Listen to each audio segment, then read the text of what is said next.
Baik, hari ini kita akan belajar pelajaran akidah akhlak bab 5. Berhias diri dengan akhlak terpuji, teguh pendirian, dermawan, dan tawakal. Nah, kita baca satu-satu dulu. Perhatikan gambar berikut. Ya, sukses. Apakah itu sukses? Yang dimaksud dengan sukses itu apa? Ya, apakah sukses itu harus berarti kaya raya? Ya, punya semuanya. Ya. Terus bagaimana cara kita untuk meraih kesuksesan? Nah, kita baca dulu semuanya ya. Nah, masih ingatkah dengan nama-nama 25 nabi dan rasul? Masih ingat ya? Ada 25 nabi dan rasul. Nah, masing-masing dari mereka ya, nabi dan rasul itu punya kisah sendiri-sendiri yang menarik kisahnya. Kehidupan para nabi dan rasul itu menjadi contoh yang baik bagi kita. Nah, biasanya anak-anak sekarang itu kalau mengidolakan seseorang ya, itu biasanya mengidolakan siapa? Ada yang artis ya kan? Mengidolakan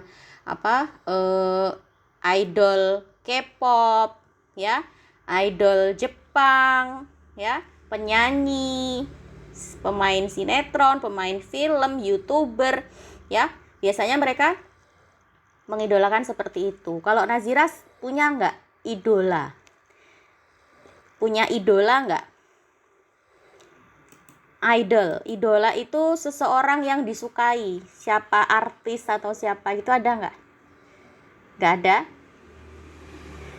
Nggak ada? YouTuber misalnya siapa?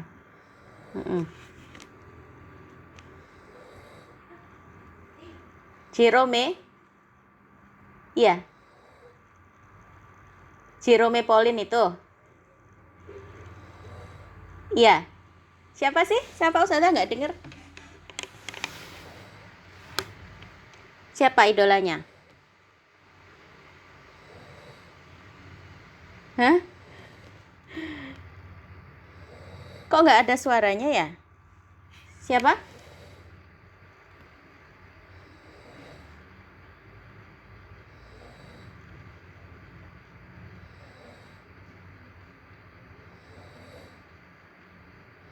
Jepang. Oh, bahasa Jepang. Nah, biasanya kan kalau anak-anak sekarang punya idola itu kan kalau nggak artis, YouTuber, pemain film, seperti itu ya, penyanyi seperti itu. Nah, seharusnya, bagi orang Islam, kita itu harus mengidolakan siapa? Mengidolakan para nabi dan rasul. Karena kenapa kita harus mengidolakan para nabi dan rasul? Karena mereka inilah ya, para nabi dan rasul inilah yang sudah pasti dijamin orang-orang soleh. Mereka ini sudah pasti orang soleh. Benar apa enggak? Para nabi dan rasul itu sudah pasti orang soleh. Nah, makanya kenapa kita sebaiknya harus mengidolakan para nabi dan rasul. Nah, sekarang bagaimana supaya kita itu bisa mengidolakan para nabi dan rasul? Kita harus tahu kisah kehidupan mereka. Kalau kita nggak tahu bagaimana kisah hidupnya para nabi dan rasul ini, kita tidak akan mengenal. Nah, sekarang kita akan mengenal lebih dalam tentang kisah Nabi Ibrahim supaya kita bisa mencontoh ya dan mengidolakan Nabi Ibrahim. Kita baca kisahnya. Kisah keteguhan hati Nabi Ibrahim. Nabi Ibrahim itu dikenal dengan kekasih Allah atau Khalilullah ya. Nabi Ibrahim itu sangat dekat dengan Allah ya, bahkan disebut sebagai kekasih Allah. Sebagaimana tercantum dalam Al-Qur'an surat An-Nisa ayat 125 yang artinya, dan Allah mengambil Ibrahim sebagai menjadi kesayangannya. Nah, jadi Nabi Ibrahim itu adalah salah satu nabi yang disayang oleh Allah. Nah, karena apa? Karena ketaatan beliau kepada Allah sehingga menjadikan Nabi Ibrahim ini memiliki kedudukan yang tinggi di hadapan Allah. Nah, tugas Nabi Ibrahim itu sangat berat. Ya, apa tugasnya? Mengajak kaumnya untuk menyembah Allah, untuk bertauhid kepada Allah. Ajaran Nabi Ibrahim tentang perintah untuk mengesahkan Allah, ya. Ajaran Nabi Ibrahim itu adalah Nabi Ibrahim apa? Mengajarkan bahwa tidak ada yang berhak disembah selain Allah. Nabi Ibrahim diutus oleh Allah di suatu negeri yang penduduknya itu menyembah berhala. Bahkan ayahnya sendiri, ya, ayahnya Nabi Ibrahim itu adalah seorang pembuat patung yang kemudian patung itu disembah oleh orang-orang kafir. Nah, Nabi Ibrahim ini adalah bapaknya para nabi, ya. Jadi semua nabi-nabi itu berasal dari anak keturunannya Nabi Ibrahim. Makanya Nabi Ibrahim kenapa disebut sebagai bapaknya para nabi. Ya, bahkan ya, ayahnya Nabi Ibrahim ini dia ini yang membuat patung, membuat berhala. Hingga kemudian patungnya itu sampai ke zaman Nabi Muhammad ya disembah oleh orang-orang kafir Quraisy. Jadi berhala-berhala yang ada di Ka'bah ya dulu itu yang disembah oleh orang-orang Mekah itu berasal dari siapa? Buatannya bapaknya Nabi Ibrahim ini. Nah, sebagai anak yang soleh, Nabi Ibrahim hormat dan patuh kepada orang tuanya. Bahkan beliau memenuhi permintaan ayahnya untuk menjual berhala-berhala tadi. Tapi dalam perjalanan Nabi Ibrahim membuang berhala-berhala tadi itu ke dalam jurang. Nah, jadi Nabi Ibrahim itu kalau di depan ayahnya sopan, ya. Sopan karena apa? Karena Allah memerintahkan kepada anak itu untuk berbuat sopan kepada orang tua. Ya.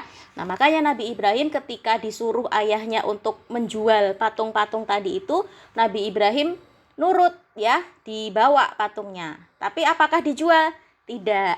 Ternyata apa? Patung-patung tadi itu dibuang ke dalam jurang gitu. Nah, keteguhan hati Nabi Ibrahim dalam mengesahkan Allah itu mengalahkan sesembahan orang tuanya dan nenek moyangnya terdahulu. Beliau sangat mengingkari atau beliau ini sangat menolak ibadah yang dilakukan oleh kaumnya, yaitu menyembah berhala. Nah, ajakan Nabi Ibrahim kepada kaumnya untuk menyembah Allah itu tidak dihiraukan, walaupun sudah di berbagai cara sudah ditempuh. Bahkan sikap kaumnya ini semakin angkuh dan menentang. Jadi kaumnya Nabi Ibrahim itu tidak mau menerima ajakan Nabi Ibrahim untuk menyembah Allah, ya. Karena apa? Karena sudah dari dahulu kala, dari nenek moyangnya mereka sudah menyembah patung. Makanya ketika Nabi Ibrahim mengajak untuk menyembah Allah, mereka tidak mau gitu. Padahal apa? Padahal sudah dikasih bukti bahwa patung-patung itu loh lemah, ya kan? Patung-patung itu semuanya nggak bisa membela dirinya sendiri. Kok disembah gitu kan? Nah, ini kan secara logika sudah tidak masuk akal. Tapi yang namanya orang kafir tadi itu mereka tidak peduli, ya.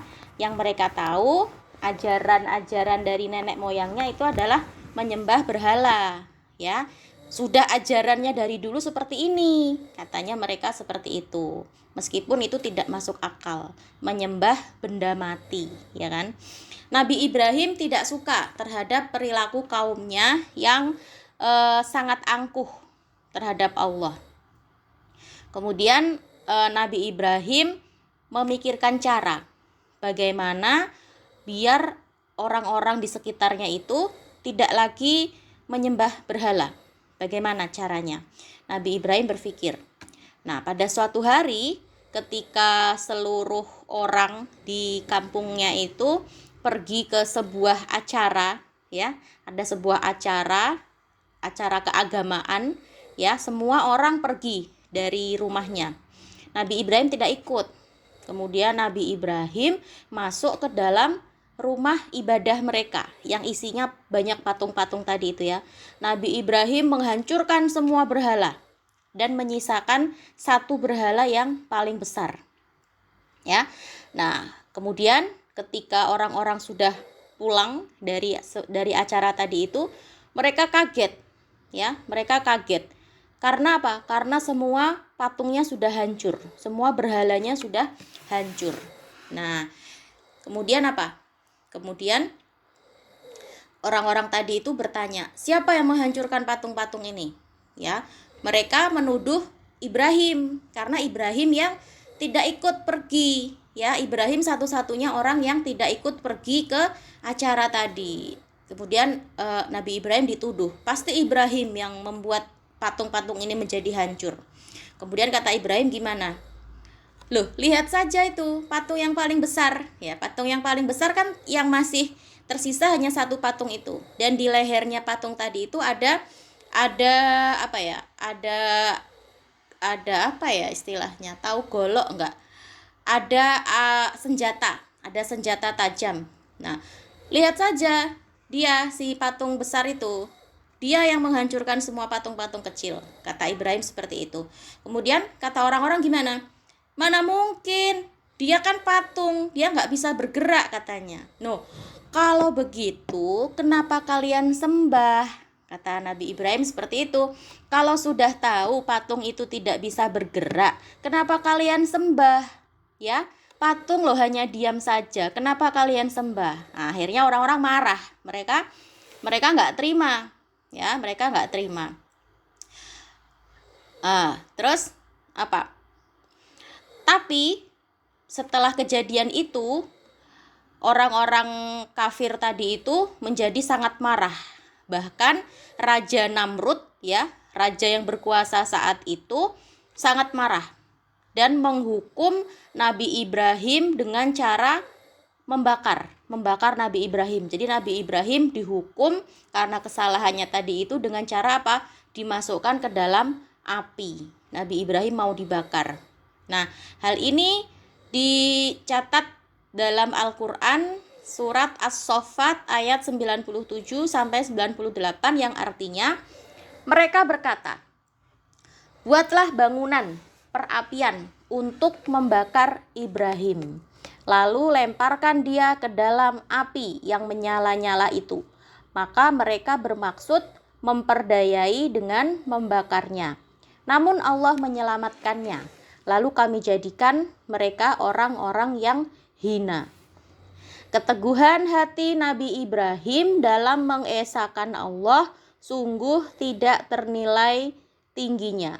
Ketika beliau dibakar oleh Raja Namrud, Nabi Ibrahim pasrah dan yakin kepada Allah bahwa Allah akan menolongnya. Karena tidak ada yang bisa dimintai pertolongan selain Allah. Ya, jadi Nabi Ibrahim itu sudah yakin dan pasrah Allah pasti akan menolong. Nah, Nabi Ibrahim akhirnya selamat dari kobaran api berkat pertolongan Allah yang menjadikan api tadi menjadi dingin. Sebagaimana dijelaskan dalam Al-Qur'an, wahai api, jadilah kamu dingin dan penyelamat bagi Ibrahim. Nah, jadi Nabi Ibrahim tidak mati dibakar api, ya. Maha besar Allah dengan segala pertolongannya. Setelah kejadian itu, Nabi Ibrahim kemudian diusir oleh ayahnya sendiri. Sungguh Nabi Ibrahim merasa sangat sedih karena keluarganya ternyata lebih memilih berhala-berhala tadi dibandingkan dengan anaknya sendiri. Ya, bayangkan anaknya diusir oleh ayahnya. Ayahnya lebih memilih patung-patung yang tidak bernyawa tadi itu. Nabi Ibrahim merasa sangat sedih, ya. Terjadi perdebatan antara Nabi Ibrahim dengan Raja Namrud. Raja Namrud ini adalah raja yang sangat jahat, ya, sangat sombong. Bahkan dia mengaku sebagai Tuhan. Jadi sama seperti Fir'aun, ya. Raja Namrud ini dia mengaku sebagai Tuhan. Nah, tindakannya semena-mena atau sewenang-wenang rajanya, hanya berpikir kepentingan dunia. Nabi Ibrahim mengajak Namrud untuk mengesahkan Allah, tapi raja itu sangat sombong. Dia mengaku sebagai Tuhan. Nabi Ibrahim kemudian berkata, Tuhanku adalah Tuhan yang menghidupkan dan mematikan. Ya, Nabi Ibrahim berkata seperti itu. Tuhanku itu Tuhan yang bisa menghidupkan dan mematikan. Kemudian Namrud menjawab, aku bisa menghidupkan dan mematikan. Ya. Kemudian Nabi Ibrahim menantang Raja Namrud. Sungguh Allah telah menerbitkan matahari dari timur, maka terbitkanlah matahari dari barat, hai Namrud. Ya, ditantang raja tadi itu sama Nabi Ibrahim. Hei Namrud, Tuhanku bisa menerbitkan matahari dari timur. Coba, kalau kamu benar-benar Tuhan, sekarang terbitkan matahari dari barat, kata Nabi Ibrahim. Nah, mendengar ucapan Nabi Ibrahim, Raja Namrud diam, ya, tidak bisa menjawab dan tidak bisa berbuat apapun. Ya, tapi meskipun begitu, yang namanya Raja Namrud ya tetap sombong dan tidak mau mengikuti ajaran Nabi Ibrahim untuk menyembah Allah.